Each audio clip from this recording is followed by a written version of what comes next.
Hello everyone, আসসালামু আলাইকুম। দিনটা ছিল 26শে মে, আমার আদিয়াতের জন্মদিন। ছেলের জন্মদিনের ঠিক 3-4 দিন আগে হসপিটাল থেকে বাসায় এসেছি। এই জন্যই ছেলের জন্মদিনটা এবার পালন করার কোনো ইচ্ছাই ছিল না আমার, কিন্তু কি আর করা, মায়ের মন তো সেটা বুঝে না।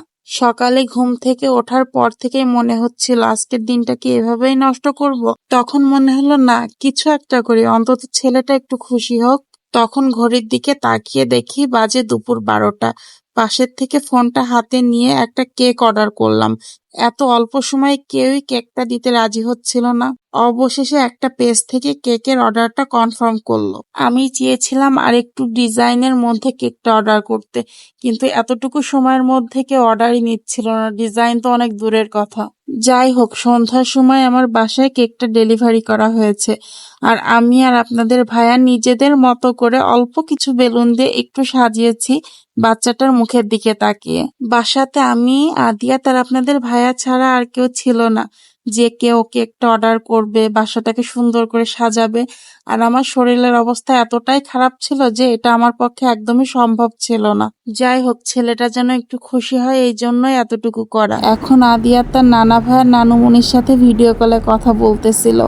এখানে আপনারা দেখলেই বুঝতে পারবেন যে আমার মনটা অনেক খারাপ ছিল, কারণ কেকটা কাটার আগে আমার ছেলে কেকটা নষ্ট করে ফেলছিল এক সাইড থেকে। তারপরও আবার ক্যান্ডেল জ্বালানোর জন্য কোনো লাইটারও আনা হয়েছিল না। আপনাদের ভাইয়া নিনজা টেকনিক খাটিয়ে ক্যান্ডেলটা ধরিয়েছিল, কিন্তু কোনো কাজ হলো না, কারণ ফ্যানটাই তো বন্ধ করতে ভুলে গিয়েছিল। এই জন্যই আমার মাথাটা আরো বেশি গরম হয়ে গিয়েছিল। সে বারবার তার নিনজা টেকনিক খাটাচ্ছে আর পরাজিত হচ্ছে।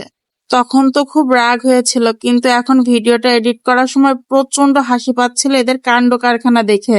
কিন্তু যাই বলেন, আমার ছেলের দুষ্টু দুষ্টু হাসিটা কিন্তু অনেক সুন্দর লাগছিল, মাশাল্লাহ। আর এদিকে আমার বর সেই ক্যান্ডেলটা নিয়েই পড়ে আছে। ও আর একটা কথা আপনাদেরকে তো বলাই হয়নি, আমার আদিয়াতের 2 বছর বয়স পূর্ণ হয়েছে এইবার। আপনারা আমার বাচ্চাটার জন্য দোয়া করবেন, আমি যেন ওকে মানুষের মতো মানুষ তৈরি করতে পারি।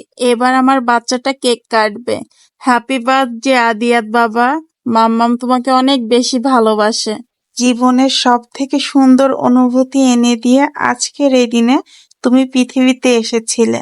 অপারেশন থিয়েটারে যখন তোমার নিষ্পাপ মুখের দিকে তাকিয়েছিলাম, তখন মনে হয়েছিল আমি যেন স্বর্গে আছি। তোমাকে বুকে নেয়ার পর কি যে শান্তি লাগছিল। স্বর্গের সুখ বুঝি এমনই হয়। যাই হোক, আপনারা একটা কথা বলেন তো, আমার কি রাগ হওয়াটা স্বাভাবিক না?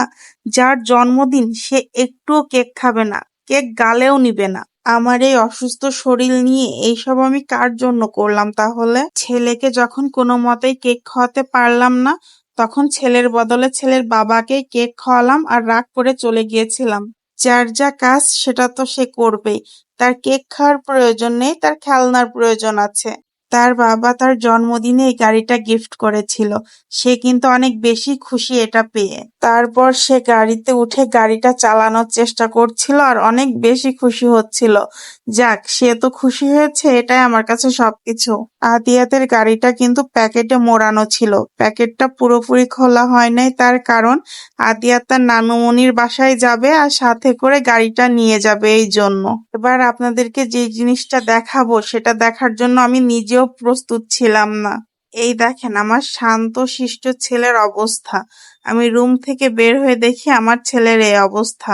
সে কিন্তু এখন পর্যন্ত একটুও কেক খায়নি, কেকটা নিয়ে শুধু খেলাই করছে। থাক, আজকে আর ওকে কিছুই বলবো না, কারণ আজকের দিনটা তো শুধুমাত্র ওরই জন্য। যাই হোক, আপনারা সবাই ওর জন্য দোয়া করবেন আর ওকে উইশ করতে কিন্তু একদমই ভুলবেন না। আজকের ভিডিওটা এ পর্যন্তই। আল্লাহ হাফেজ।